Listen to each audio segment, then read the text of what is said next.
What a surprise to have the ship's crew waiting to greet us when we arrived back at our ship.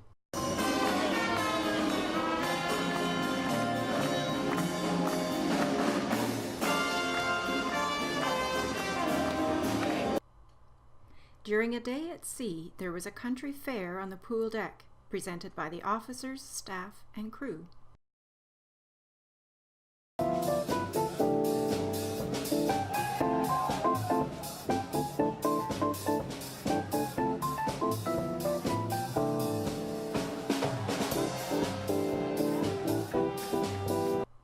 There were games of chance, games requiring skill, and guessing games.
Afternoon tea was always a highlight, enjoyed by all.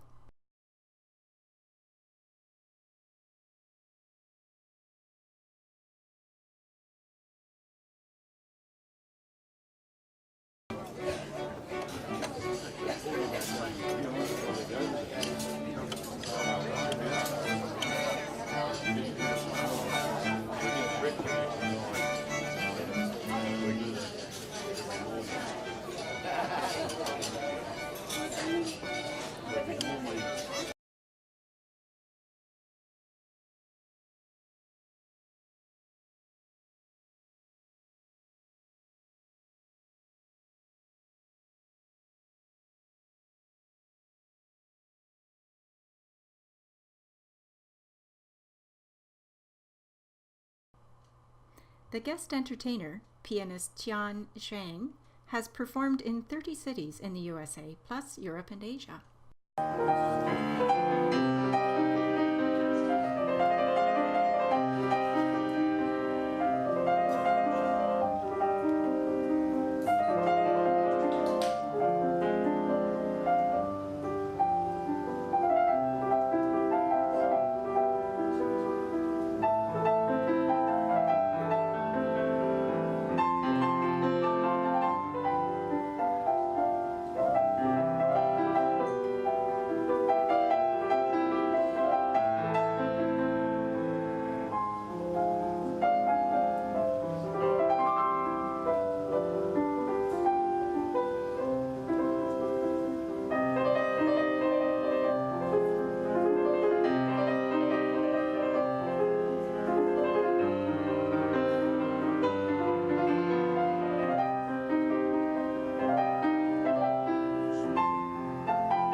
Days were spent traveling through the Suez Canal.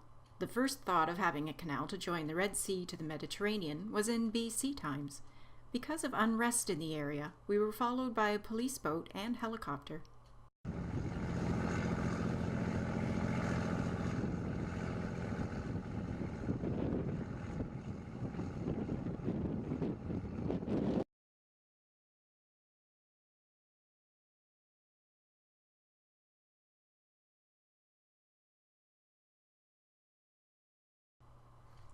It took 11 years to build the canal. 30,000 people were engaged at any time to work, much of the work being forced labor performed by poor Egyptians.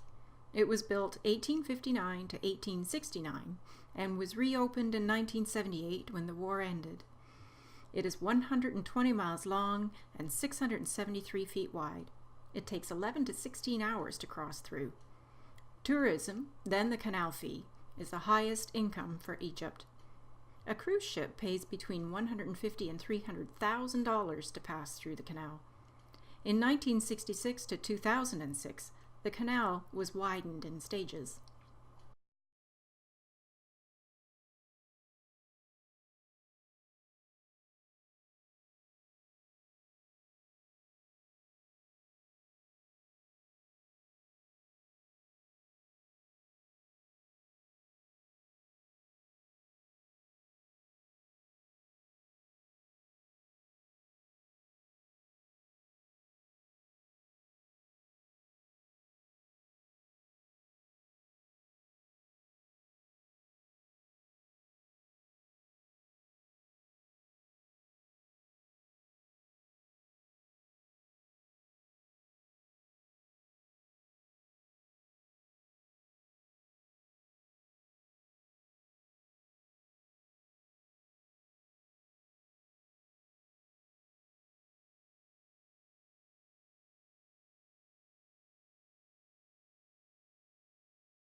The next day, a 1-hour drive took us to Safed, located 3,200 feet above sea level in the mountains of the Upper Galilee.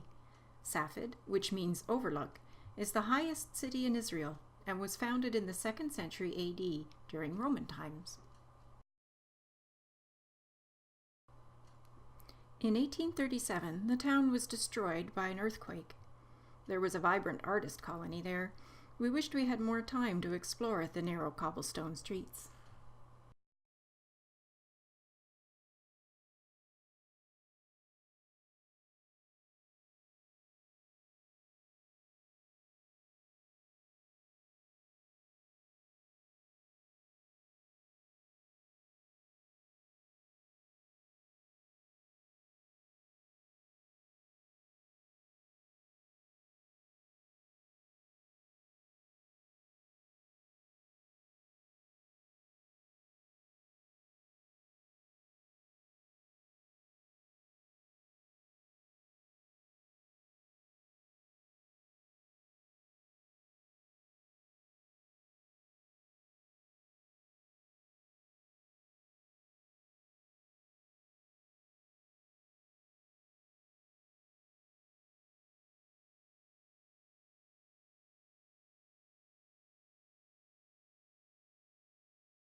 So we uncovered what's left is a whole neighborhood that was uncovered from the 16th century, buried under.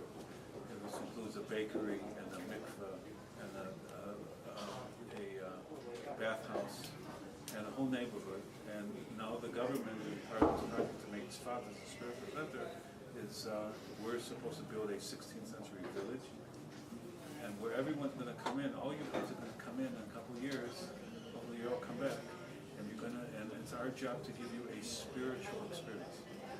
Don't ask me what that means, but that's what we're supposed to do. There was an archaeological excavation being done 3 floors below, uncovering past history.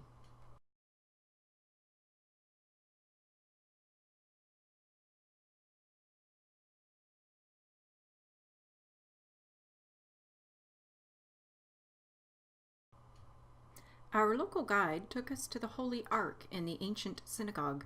Women pray upstairs, men downstairs.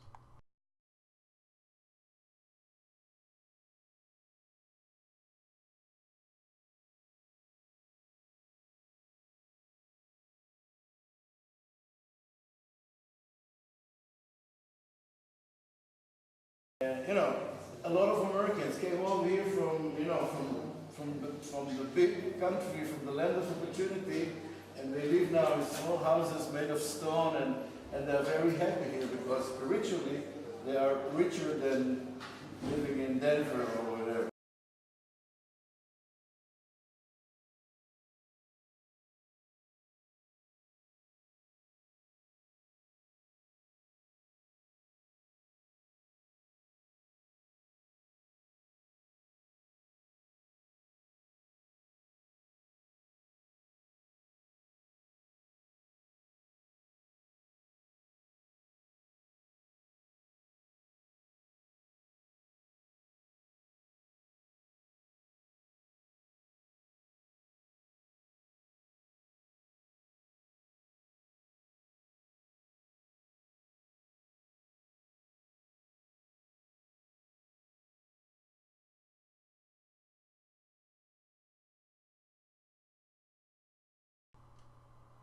Houses were built all the way up the hill. Our coach proceeded to the Golan Heights.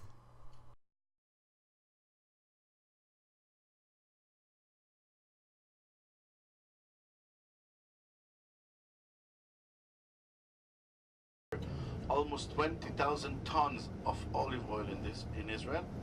We still bring some oil from Spain. Why is that? Because the oil in Spain is cheaper. You'll be surprised. It's amazing, you know. But since they are so ahead of us in Spain, you know, they manufacture over there over 1 million tons of oil in Spain. So they sell all over the world. If you live in the United States, you probably use olive oil from Italy or Spain. Australians, I have a message to you. You have your own olives now.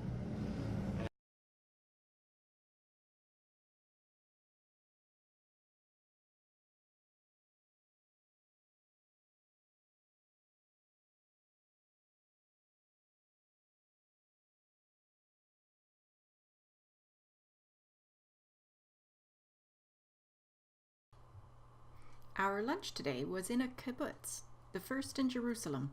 The kibbutz, a commune where 400 live, was settled in 1909. The people have to be voted in. Our guide came in 1973.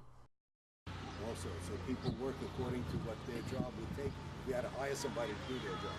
So the manager of our factory, which is the maid, which gets you into how the kibbutz makes money. We have a factory that makes air release valves for water lines and irrigation systems, sold all over the world. We're actually the largest manufacturer of air valves in the whole world, right here, with our own design. And we have about 1,000 acres of land. As you came in, we just plowed took out the wheat, and we just outside the kibbutz there was a olive field. It was very we have about 500 acres of orchards with olives. You'll see as you go by a big olive orchard, and so it's so forth. We have a 400 head dairy herd that give milk. They 3 times a day, 30 gallons a cow a day. A lot of milk. Israel is self-sufficient in cheeses and milk products, to say the least. That's a big Israel. And we have several other, the tourism branch and the dining room. We try and get as many groups as possible to come here to have lunch with us. Thank you for coming. It's not every day, so we're more than happy when you do. And the companies we work with decide to bring a group here. We're not exactly on the beaten path. And out that way is all a line of eucalyptus trees. Eucalyptus trees on the Golan Heights is a sign of a Syrian army camp. There was, in the late 1960s, there was an Israeli spy who made it into the very high ranks in the Syrian army and high command. His name was Eli Cohen. And he was sending messages back regularly to Israel about the Golan Heights. And there's a picture of him standing on that bunker with the Syrian army guys looking down at Kibbutz En Gev. That's been published, and it's in the book, showing him there. And the Syrian soldiers who were here complained that it was very hot and there was no shade. So he told them, well, look down, the Israelis planted eucalyptus trees. Well, the reason Israelis planted eucalyptus trees was to dry up the swamps so there wouldn't be mosquitoes and wouldn't get malaria. But they did that, and everywhere's on the Golan Heights where there's a Syrian army camp, there's eucalyptus trees. And they do grow fast and give shade, there's no question about it. Underneath those trees, there's bunkers, underground bunkers. We tried to grow mushrooms and it didn't work, so we just covered them over. And that's where the soldiers slept, and they went out and did what they were doing out where we came from. Of course, in 1967, when the Israeli Air Force came onto the Golan Heights, they didn't have to look for Syrians. Eucalyptus trees. They knew exactly where to drop the bombs. Because Eli Cohen himself was captured sending messages in Damascus, and they hung him in the public square in Damascus, and to this day, they won't return his body to Israel. So to give you an idea of who we have to deal with. We're going to go over and see. You can't. Shown here is the bunker our guide was talking about in the video. Kids aged 2 to 5 played here. We saw some of their homes.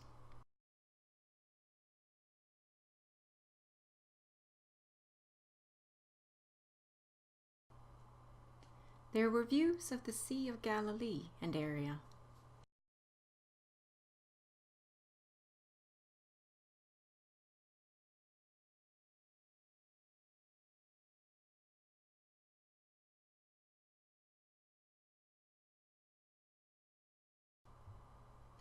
Our next stop was at the Yardenit baptismal site.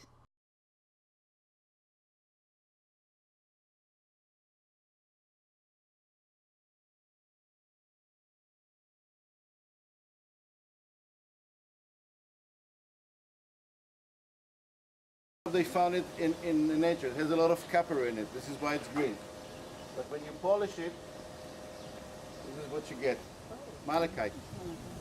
Okay, but this is the only place in the world you can get malachite, which is blue and green together. Only in Eilat.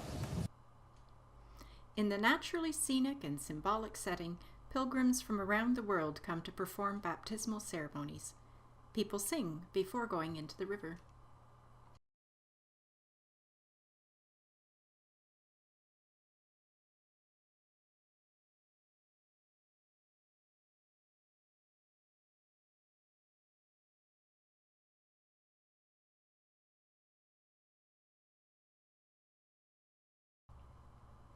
Then we enjoyed some retail therapy.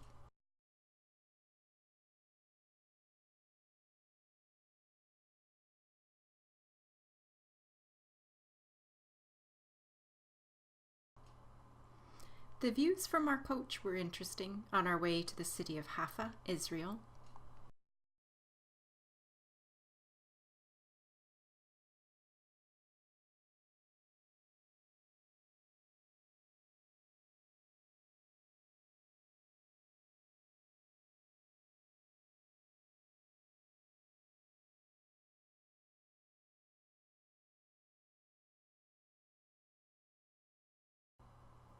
This was the only time we saw a cemetery in Israel.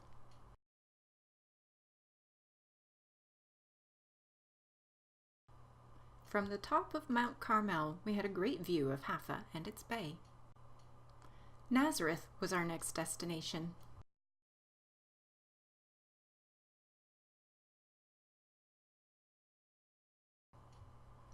In Nazareth, we visited the Basilica of the Annunciation, built in 1965, the largest church in the Middle East. It is built on the same site where the Archangel Gabriel revealed to Mary that she would be the mother of the Messiah.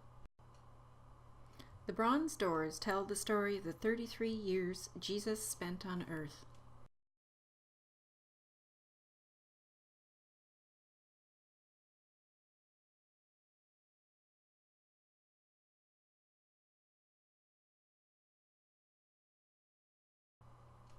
The altar incorporates a portion of the grotto where Mary had lived.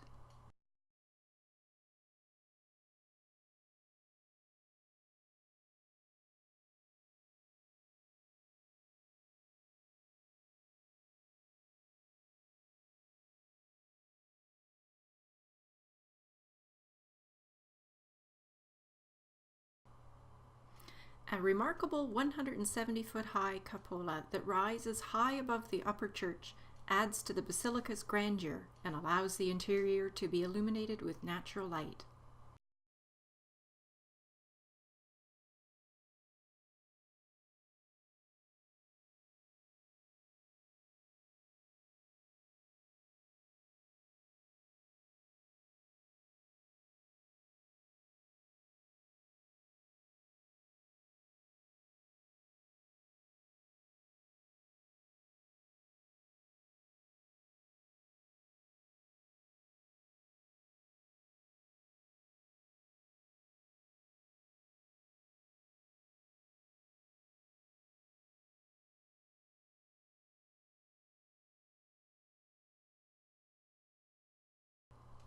Down in the lower level is the 2,000-year-old ancient village of Nazareth. It shows where John worked. Back on the coach, we were on our way to a diamond factory. In the Old Testament, there was a sentence that says, "Don't cook the lamb with his mother milk." Now, a lot of Jewish rabbis came up with the interpretation that if you have meat, you're not allowed to have dairy. So you have to wait 4 hours, sometimes 5 hours, it depends. Then you can have dairy. So from this sentence, "Don't cook the lamb with his mother milk," those Jewish rabbis came up that there's no chance that you will mix them together, the meat and dairy in the same time.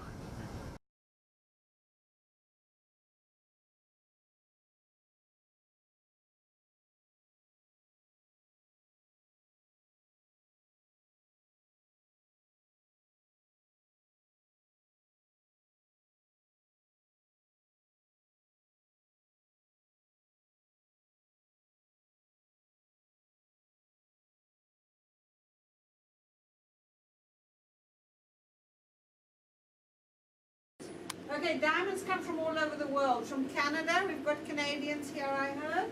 From South America, the whole continent of Africa. My accent comes from here. I'm from Zimbabwe.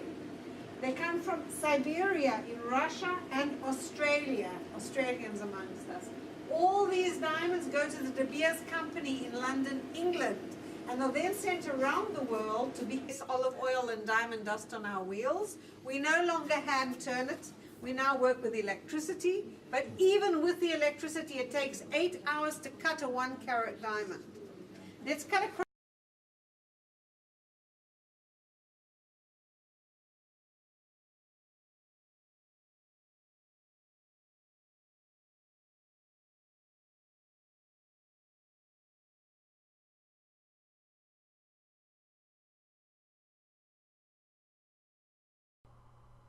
This place of worship had a very unusual facade.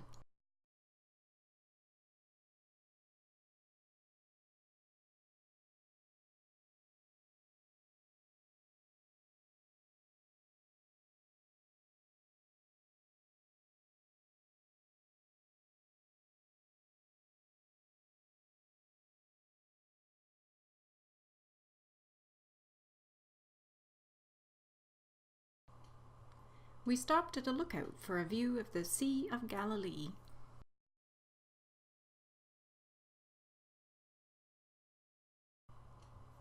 Lunch was at another kibbutz, which means community. All the members have to work 8 hours a day.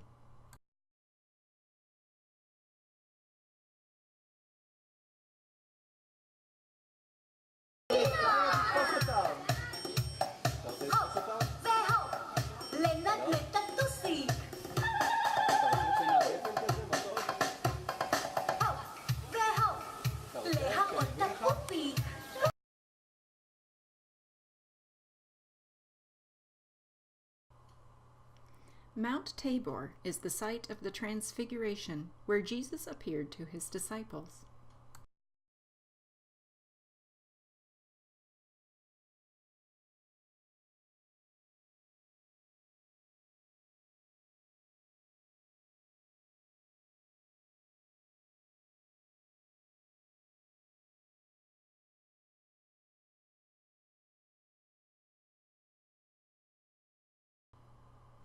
These are the ruins of a 2,000-year-old Jewish synagogue, the first church built in the area.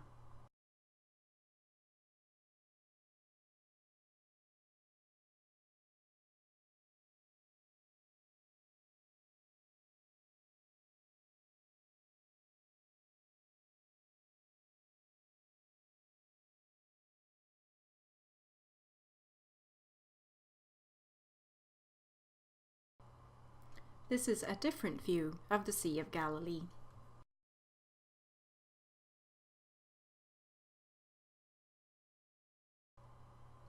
Then we continued on back to our ship.